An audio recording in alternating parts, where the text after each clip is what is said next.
Hi guys, I'm Rihanna. And I'm Leia. I'm a barista with Madcap. And I'm a new mom and creative who is fueled by coffee. Today we're here to talk about steaming milk and everything you'll need to know how to do it perfectly. You'll start with a pitcher. It's broken down by just the main two components, the spout and the handle. You'll also need a steaming wand towel and your espresso. And of course, your milk. Today we're steaming with 2%. The more fat, the more sweet it's gonna be. You can also use an alternative if you need to, or you can use something with no fat if you're feeling like that.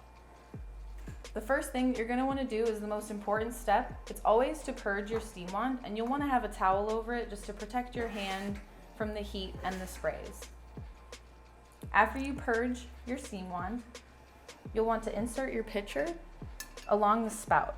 This gives you a really good guide and it keeps you pretty stable when you're steaming. You'll want to have the wand at a 45-degree angle no matter what side you have it towards. And then once you add the air, you'll have to start with it submerged a little bit so that you can pull it up to aerate a little bit. And once you've aerated to the desired temperature, which is your body temperature and the same as the feeling of your hand, you'll just angle it to the left or the right to create a vortex, which will integrate the microfoam into your milk. Once you've done that, and it reaches the proper temperature, which for a latte is 3 seconds after it's too hot to hold with your free hand. And for a cappuccino, it's as soon as it's too hot to hold for your free hand.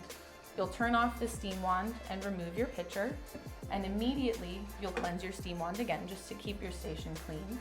And you'll want to tuck it away after to avoid any burns or anything as well. Sweet.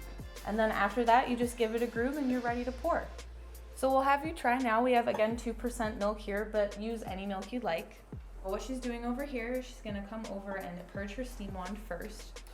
This is very important, again, to kind of cleanse and make sure that we're not getting any milk from the last drink in this drink or any added water that's not the right temperature.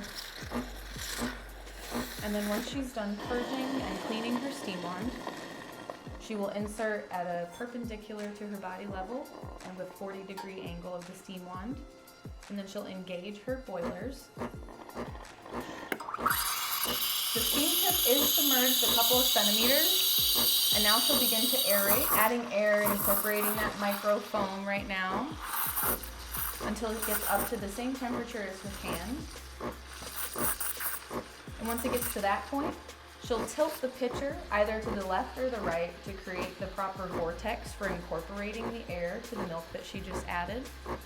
So once it gets to the temperature where it's too hot to touch, she will disengage the boiler, put down her pitcher, and then cleanse her steam wand with that same towel, and she'll also give it another purge just to make sure that it's clean for the next drink.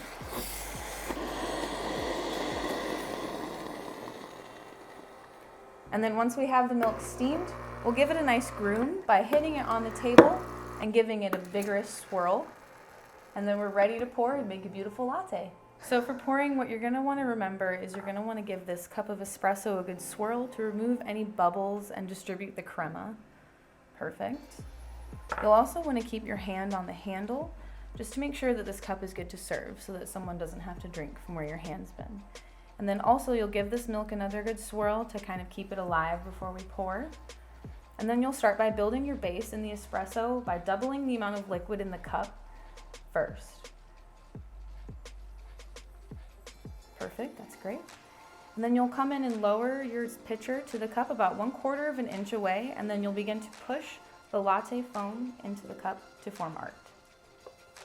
Perfect. All right, so we have a beautiful latte here. Any questions? Yes, actually, what should my milk consistency be like? Right, so if you're making a latte, you should shoot for something more like wet paint. Something that still has some texture to it, but not too much, not too fluffy. And for a cappuccino, you'll shoot for something that's more resembling marshmallow fluff, has a little bit more body to it and more structure. Cool. Yeah. Well, thanks for joining us today, guys. Hopefully you learned something new. Don't worry if you don't get it at first. It took me a year to be able to consistently pour anything beautiful. So don't worry if you don't get it on your first try. With these tools, you should have the right basis to be able to do it one day. But check us out online if you have any more questions, and have a great day, guys. Bye. Thank you.